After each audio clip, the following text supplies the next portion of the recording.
एक एक आएगा, एक एक को तीन तीन को मारेंगी। एक औरत इतनी अपनी तलवार लिए बैठी है, एक औरत दो तीन आदमियों को मारेगी और ये जाने वाली नहीं है यहाँ से। मरे तो जब भी परे जीते जी मरने से अच्छा तो मर जाए तो बढ़िया है। मांगने के लिए जब वोट मांगने आते हैं तब हाथ जोड़ के आते हैं, हमारे पैरों में पड़ते, गले लगाते हैं, हमें बोलते हैं कि हम आपके लिए क्या कर सकते हैं। और आज हमारे पे ये बिता पड़ी है तो कोई हमारे पास नहीं आ रही, कोई सरकार नहीं आ रही। लाओ बुलडोजर और चढ़ा दो हमारे ऊपर, घर तोड़ोगे हमें भी तोड़ दो यार।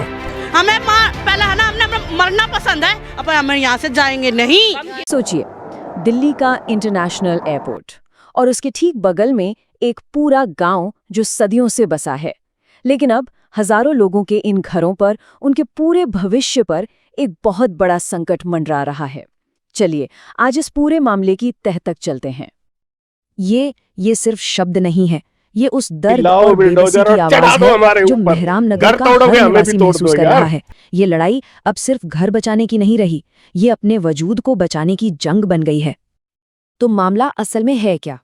हुआ ये है कि मेहराम नगर को राष्ट्रीय सुरक्षा गार्ड यानी एनएसजी की तरफ से एक नोटिस मिला है। नोटिस घर खाली करने का। उन्हें एक डेडलाइन दी गई है और उसके बाद उनके घरों पर बुलडोजर चल सकता है। अभी हमारे को इन्होंने नोटिस दिया है, ये बोला गया है कि इसको खाली करो। मैम हम खाली करेंगे तो हम जाएंगे कहाँ? ये नोटिस साफ साफ कहता है कि 30 सितंबर तक जगह खाली कर दी जाए, वरना सारे घर गिरा दिए जाएंगे। और जो बात शायद सबसे ज्यादा चुभने वाली है वो ये कि इन घरों को तोड़ने का जो भी खर्चा आएगा वो भी यहीं के लोगों से वसूला जाएगा। ये कोई 100-50 लोगों की बात नहीं है, हम बात कर रहे हैं लगभग 20,000 जिंदगियों की। हमारे साथ तो मतलब नालायक समझ रखा है, बेकार समझ रखा है, घर से बाहर फेंक दो। अरे यहाँ नहीं फेंकना, रोड पे जाकर कब्जा करेंगे, फिर कहो कि तुम्हारी कब्जे की जगह है। अरे कब तक करेंगे हम? कब तक जुर्म है इनका? बीजेपी का, अंग्रेजों का, मुसलमानों, कब तक साइंस है?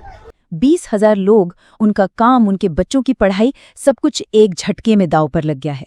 कई बच्चों के तो इम्तिहान सिर पर हैं और उन्हें ये डर सता रहा है कि उनका भविष्य क्या होगा।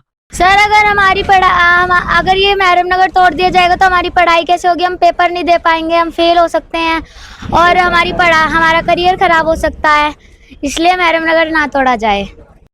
अब सवाल ये उठता है कि ये लोग हैं कौन और यहाँ कब से रह रहे हैं?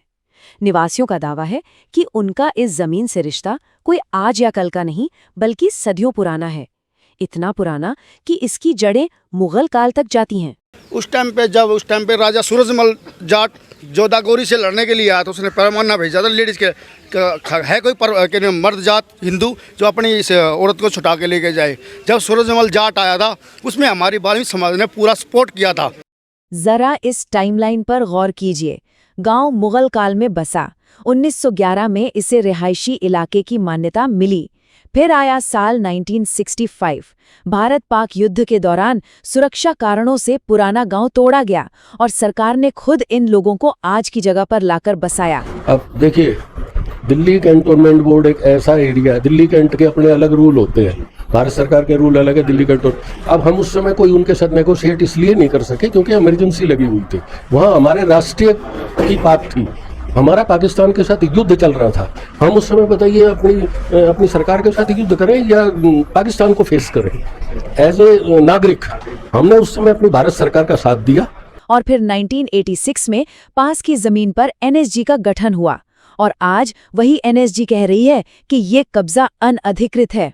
एनएसजी बनी थी वीआईपी लोगों के लिए, एमपीओ के लिए, सेफ्टी के लिए, उनकी जस्ट लाइक उनकी चौकीदार। अब वो गाँव को उजाड़ देगी।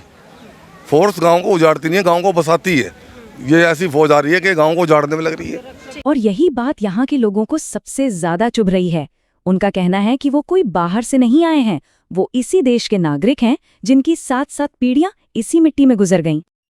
अब आते हैं इस कहानी के सबसे दिलचस्प और शायद सबसे बड़े विरोधाभास पर। एक ऐसा सवाल जो पूरे सिस्टम पर ही उंगली उठाता है।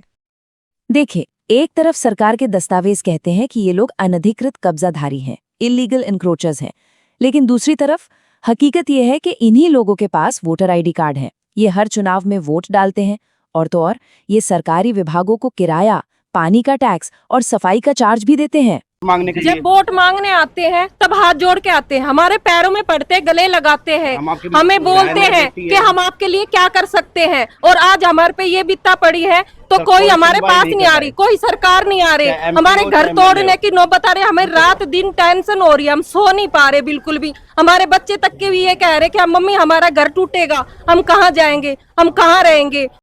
यही वो सीधा और चुपता हुआ सवाल है जो गांव का हर शख्स उन नेताओं से पूछ रहा है जिन्हें उन्होंने ही वोट देकर जिताया है। ये एक ऐसा सवाल है जिसका जवाब शायद किसी के पास नहीं है। तो फिर सवाल ये उठता है कि अचानक ये सब हो क्यों रहा है? निवासियों का मानना है कि ये कहानी उतनी सीधी नहीं है जितनी ऊपर से दिखाई दे रही है। उनका आरोप है कि इस बेदखली के पीछे वजह कुछ और ही है।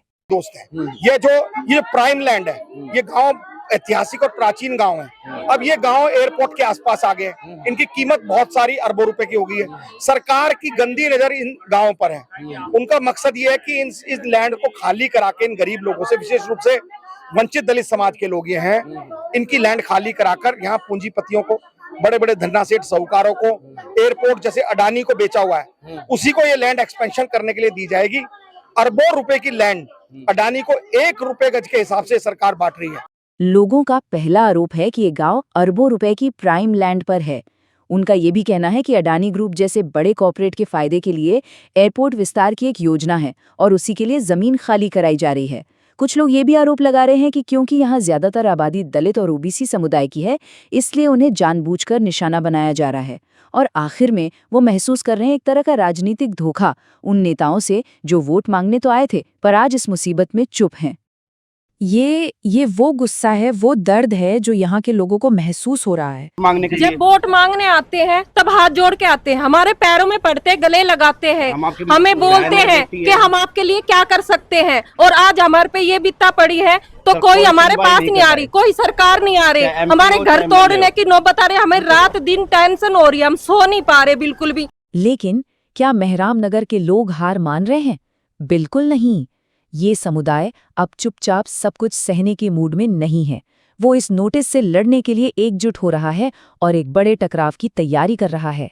मेरा नाम उमेद कुमार है और गांव ईस्ट मेहराम नगर वासी जितने निवासी हैं, ये लेडीज़ें हैं, आदमी हैं, बच्चे हैं, इनने दिल में धारणा करी है ये मर जाएंगे, मार देंगे, पर यहाँ से नहीं हिलेंगे। ये एक एक आएगा, एक एक को 3-3 को मारेंगी। एक औरत इतनी अपनी तलवार लिए बैठी है, एक औरत 2-3 आदमियों को मारेगी और ये जाने वाली नहीं है यहाँ से। मरे तो जब भी परे हैं, जीते जी मरने से अच्छा तो मर जाए तो बढ़िया। उनका प्लान ऑफ एक्शन भी बिल्कुल साफ है। सबसे पहले 28 सितंबर को आसपास के 360 गांव की एक महापंचायत बुलाई जा रही है। 360 गांव एक सबसे बड़ी वो माना जाता है महापंचायत। 28 तारीख को हमारी वो महापंचायत भी होगी, गांव में ही होगी, जी यही होगी, जिसमें हमारे 360 गांव इस विषय पे आके और हमारा समर्थन करेंगे। इसके बाद इंटरनेशनल एयरपोर्ट जाने वाली मुख्य सड़क को ब्लॉक करने की भी योजना है। वीआईपी रोड है, इसको बंद करेंगे ना तो पूरा भारत अपने आप बंद हो जाएगा, नहीं तो हम ही रोड को जाम करेंगे, हम यहीं मरेंगे। तुम 30 तारीख को लेके आओगे, हम कल ही जाके बैठ जाएंगे इसमें। साथ ही कोर्ट में इस नोटिस को चुनौती देने की कानूनी लड़ाई की भी तैयारी है और अगर इन सब से बात नहीं बनी तो वो बुलडोजरों का शारीरिक रूप से विरोध करने के लिए भी तैयार हैं। सीधी सी बात है, ये अब आर पार की लड़ाई बन चुकी है। इस एक वाक्य में इस पूरे समुदाय का संकल्प साफ झलकता है। हमें पहला है ना, हमने मरना पसंद है, अब हम यहाँ से जाएंगे नहीं, कि वो किसी भी कीमत पर अपनी जमीन नहीं छोड़ेंगे। तो मेहराम नगर की ये कहानी सिर्फ एक गांव की नहीं है, ये हमें एक बहुत बड़े सवाल पर सोचने को मजबूर करती है। जब शहर बड़े होते हैं, जब विकास होता है, तो क्या उसके और सामाजिक न्याय के बीच कोई संतुलन होना चाहिए?